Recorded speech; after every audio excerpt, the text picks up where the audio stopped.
Nsem-Pii TV nie. Nko na audio bi a Eugene Boakye Antwi wode abetudwa ana interview chencheche bi a waye na MPP adofo bi AC na boso no wakotie bi na ne nsem na woka no abusua edoso wode bi mane na adodanko akofado wode bi mane afanyo marking ene MPP agogudama ewo Ghana ha ototo bi mane mo na owie no wosan say wo ba ababeje General Secretary Dibre no na wono atimu ahwe ama amayuko no atimu akoye nsem na wo ka na che MPP amayuko no afeli Ghana na wono ene eba be General Secretary watim ede Ghana akọ boshe asase so abusua ensem bia wo ka ye na wototo bi man afanyo marking na Dr Bawumia Ghana fo enim boni potin pa wode aye Eugene Boakye Antwi na wode Dr Bawumia de man no back to back abusuya yankwe na ensema Eugene Boakye Antwi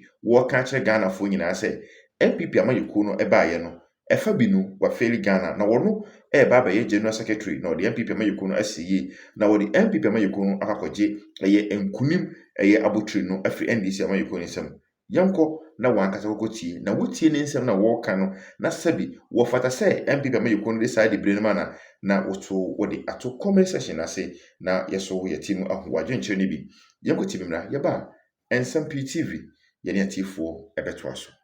Because you were not just a member of parliament, you were also serving in the government, even though you were a deputy minister. In the first term. Yeah, in the first term. Is it the case that the first term of Akufo-Addo was good, the second term was bad? Well, we have to be very frank with ourselves. The best years of Akufo-Addo's 8 years were 2018, 2020, before COVID struck. Those were his best years.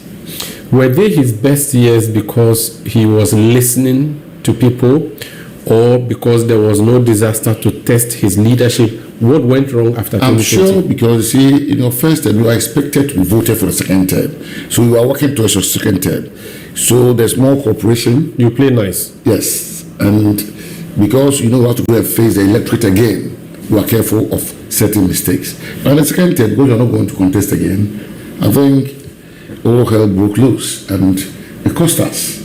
I'll ask you how bad it was, but before then, since we've mentioned this second term, first term thing, let me just ask your view on John Kufuor had proposed in the past that we should have a one-term presidency when you have, what is it, 7 years or 5 years? Do you think that maybe that could be the solution? Not necessarily, but in 4 years you can't do much. So President Kufuor is right to a large extent, because in the first 2017, 2018, we're just trying to find our feet in government. You understand? But 2018, moving into the first, second quarter of 2019, were the best years because we had weaned ourselves off the IMF. We would go to the international market to borrow money. We could then embark on serious infrastructural projects and what have you before COVID struck. So the economy was on the right track before COVID struck. COVID struck, and then all hell broke loose. We then had to introduce more austere policies like e-levy, betting tax, and what have you. And those kind of policies didn't help. Because remember in the 2021-22 budget, the then finance minister told the nation that he was going to rely on 2 revenue streams, the property rate and then the e-levy.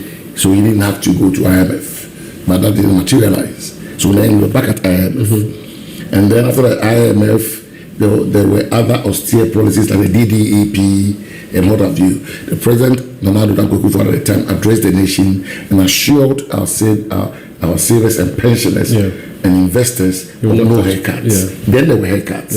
And the haircuts, it wiped away investments, it wiped away pensions, it wiped away savings. And that hurt us very badly. But the test of... So it just didn't impact the economy. It wounded us. But the test of a leader is when there is chaos or confusion. Leadership failed when there was chaos, as in Ukraine war, COVID pandemic. That was what we wanted to see, true leadership. The president said he knew how to bring economies back, but not lives. But it appears he never managed to bring the economy back. Well, I think COVID was a downhill. We went downhill from then. And That was when some of us advocated for the replacement of the then finance minister, because we felt the economy was going to be the acid test of the 2024 elections, or the litmus test of the 2024. So we had to replace and get somebody fresh to come and do, because see, if you tell the donor partners that you have the capacity, you have the resources, Ghana was too capable, Ghana was too this to go to IMF, and then you end back at IMF, clearly there will be a deficit of credibility here. You understand? And in the eyes of the international community, our donor partners, they will look at credibility, right? And some of us believe that he had lost it. These were his own words. Yeah. Right? And then, because the finance minister wasn't replaced, it led to more austere policies like the DDEP and, our external creditors, all the infrastructural projects had to come to a halt.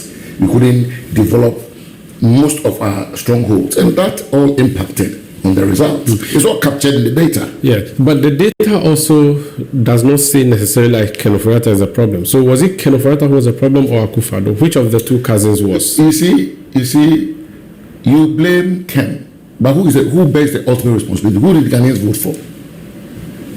Everybody holds a position in government, whether it's a Akufo-Addo or John Mahama, of the president. You understand? So Akufo-Addo appoints, and he can only the only person to disappoint you.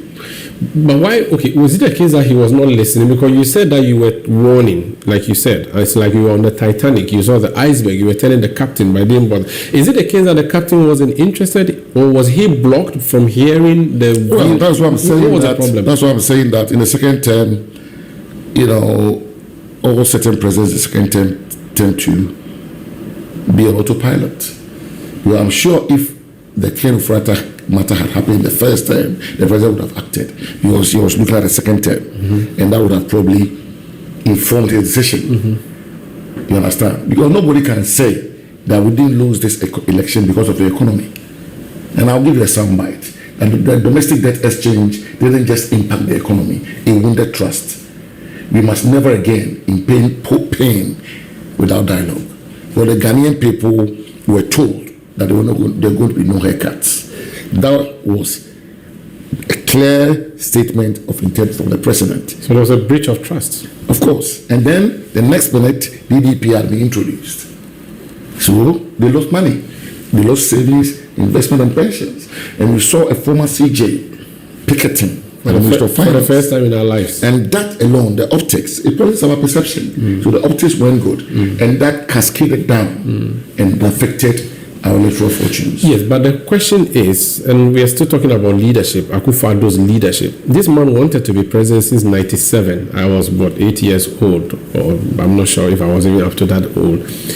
For 20 years, he's been in the wilderness wanting to be leader. Clearly, he had something and knew something. That's why his party pushed him and made him president eventually in 2017.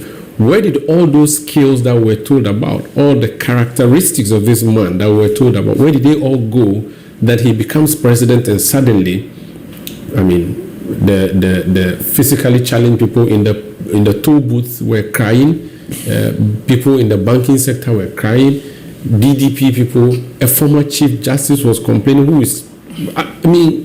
What went wrong? When? How? But Umaru, is very different contesting for a position, and very different your actions and decisions when you are given the position, clearly. So I don't think his 8 years, I believe, ended, and our performance is captured in the data.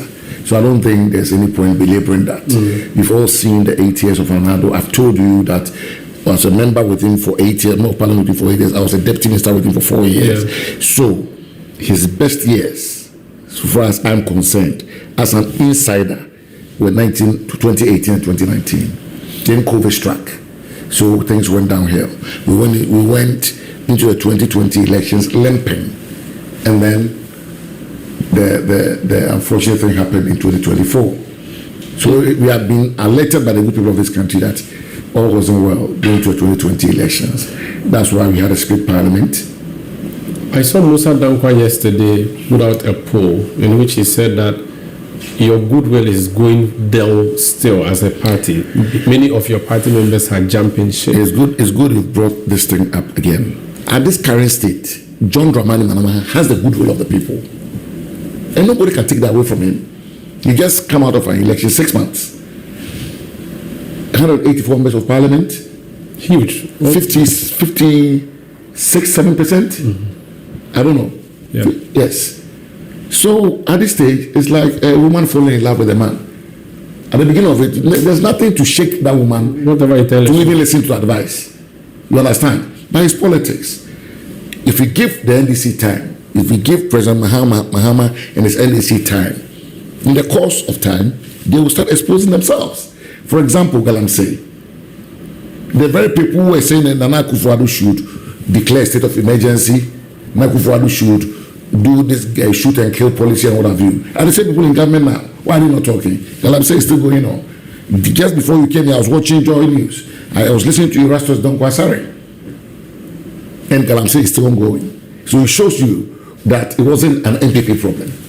It's a Ghanaian problem. We have talked about how second terms are usually the last terms of presidents and they could decide not to be bothered.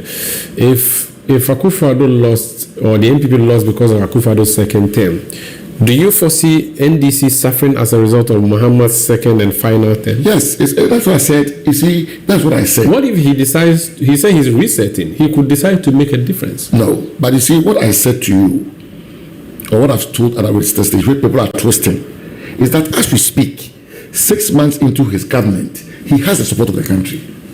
And nothing would shake that support base. Understand? Well, Ghanaians have just come out of an election. And he has the numbers to prove that he has the goodwill of the people. You understand? He has authority. And that is what the NPP people must understand. I didn't say that his performance, I didn't talk about performance, I said that he has the goodwill. It's different about his performance. He has a goodwill because it's only 6 months ago that Ghanaians were supposed to vote for him. And not only him, look at the members of parliament that he got. Unprecedented in the history of our country. So you have to look at all these indicators and look, you know what? Let's give him the time to work. But would that mean you should go on vacation, don't criticize, no. I'm not saying that. Don't go on demonstrations. I'm not saying that, but look at what is happening. People are being dismissed left, right, and center, right? And still, Ghanaians are not complaining. You understand? And there are other factors in the system which should really anger Ghanaians, but they are not because he has the goodwill. But I'm not sure that in 18 months' time, we'll talk about these same factors. So are you saying that let's be quiet and watch? Is that I'm not saying that. But we must criticize with maturity and experience. Let me tell you something. MPP should not be jumping up and down because a member of the party has been invited to go to Yoko. They shouldn't go and demonstrate. I'm not saying that. I'm not talking about demonstration. We should not be jumping to every single case that's being conducted by the state agencies. Why? Umaru, sometimes there may be no case at all. But the fact that I'm invited to appear before NIB doesn't mean I'm a criminal. Maybe it was a document I signed at the ministry, which they want more information from as part of their investigation. Right? But we should also send a message to Ghanaians that MPP is not a sanctuary or a haven for criminals. You understand what I mean? Because we have a nation to build. And if somebody has been invited just because he was a minister, a deputy minister, or an agency head to go before BNI or Yoko or the Attorney General to answer questions, why should we be making it appear that the whole party is under siege and everybody is being invited? Yes, if I've been invited, I was a member of the government for the first 4 years. I've been a member of parliament. Why hasn't anybody invited me? But if I'm invited tomorrow to appear, I will go because I know I have nothing to hide. You understand? And that should be the refrain. We shouldn't be thinking that everybody arrested, we should be massing up, and no, we should not the state agencies to work. If you were Alexander Afenyomarkin, the leader of the minority now, would you have led your members to go sit at the frontage of Iyoko when Chema Wontimi was arrested? But Umaru, you said if I were, but I'm not. I'm Eugene Boakye Antwi. And I'm asking this because of what you have just said. So no, that is what has happened now. Is this something you agree with? No, but it's only one out of many. There are so many people who have been invited to the NIB. Yes, one of them, the whole party went there. To me, the solidarity is good. But you see, Ghanaians are also watching us. Well, if indeed somebody has committed a crime against the nation and you are supporting that person, it will go against us electorally. Do you understand? Because Ghanaians are also very, very keen observers of whatever is going on in the political space, right? The fact that some are being arrested, with cameras and everything on them, the fact that people's homes are being invaded and what have you, does not mean that these people are criminals. We've seen it all before. Once there's a change of government, people rush into young people, this kangaroo, whatever. But in the end, the court will decide. The court will decide, because we have lawyers to support these people to go to the court. It's good you mentioned the courts. The head of the judiciary is on trial, the Chief Justice. What's your comment on what's happening? My comment is that Article 46 mandates the president to do what he's doing. But we also have to look at it from the point of the Chief Justice in the last press conference. I listened to the entire program. The press conference? Yes. What we should do is that even in the courtroom, the judge sits there and listens to both sides. So whatever evidence that they have against this lady must be given to her to be able to respond to them. And if indeed, because he was calling for a televised which is a breach of the constitution according to the government. See, if you say it's a breach, then they must allow her to also vent, because we don't really know what is going on in there. Her phones are being seized, her spouse is being prevented from entering the room. We are hearing all manner of things. That is why we say, look, if indeed she has committed a crime, nobody will support her. But if indeed she has not, but she's being harassed by the nation, people are just sending dubious petitions and hateful petitions against the person, then we must all be worried about the future of our judiciary in nation building, because we don't want somebody to be targeted because of her being appointed by the previous regime. And in the Fourth Republic, President Kufuor met Justice Aban and worked with him. Justice Aban left, and all these Supreme Court presidents, Mills came and met George Nawu, worked with her. So what has changed? So people who have a vendetta against this woman, they should search their conscience. Well, if indeed she has committed a crime, nobody will support her. But I believe she has answered almost all the things against her. All the allegations against her have been answered. And she's proven that the things that are being put out there are not true. Do you get a sense that there's vindictiveness against former government appointees and now the Chief Justice as well? I won't use the word vindictiveness. I will say that if an allegation is made, we are all well-meaning people. Let's look at what the evidence is before we jump to conclude. You are sounding very moderate, but that could be interpreted by your party members to mean you are against the NPP, sympathetic of the NDC. What would you say to that? Why am I sympathetic of the NDC? That you are being kind. You are not being attacking. No, but why should... You see, the thing is that I've been a member of parliament in this country for 8 years. I've been a deputy minister. I'm not an ordinary Ghanaian who just jump on a propaganda bandwagon. You understand? If things come to me, I have to internalize it. But they tell us that the opposition's job is to oppose. No, so you oppose because of what? So if today Umaru was an NPP minister, indeed Umaru has stolen state money, right? And then I jump to your defense, and then I'm shown the evidence that indeed Umaru, got himself involved in a contract. You still defend me because we are from the Elephant Party? No, I wouldn't defend you. So that's not your kind of politics? No, because you see, I'm saying that Ghanaians vote for us. Not all those who vote for us are NPP. Let that at the back of your mind. Okay. There are so many fucking voters in this country. Ghanaians vote for us because we are a decent lot. You understand? So if I go and stand out there to defend someone who has clearly embezzled state funds or stolen state funds, then what am I saying to the party? That the NPP has now become a sanctuary or a haven for criminals. Based on what you have said now, may suggest that you have no problem with the Akufo-Addo appointed special prosecutor going after the Akufo-Addo appointed finance minister. No, but we passed the law. It was my tenure as an MP. Yeah. We passed the law. And if he's doing his work, what is wrong with it? The fact that he's going after someone doesn't mean he has a case against the person. They say it's vendetta of a kind. Well, if it's a vendetta... They say it's family feud. Whatever it is, when the man is well, you come home and face the law. He says the man is well, he's just pretending and We don't know that. and being a fugitive of justice. We don't know that. Do you think the SP is being unnecessarily harsh in the matters relating specifically to Ken Ofori-Atta? Well, you see, we don't know. Like I said, we don't know the kind of evidence he's sitting on. So it's not fair on my part to jump, because he's come out with 5 clear charges, right? Mm-hmm. And apparently some GRA heads have been arrested and detained, mm-hmm. and what have you. Mm-hmm. So maybe he has, strong evidence, in these matters. Okay. And we don't know. Okay. So that's what I'm saying, that we must tread cautiously. Very well. This is Face to Face on Channel 1 Television. My guest, the Honorable Eugene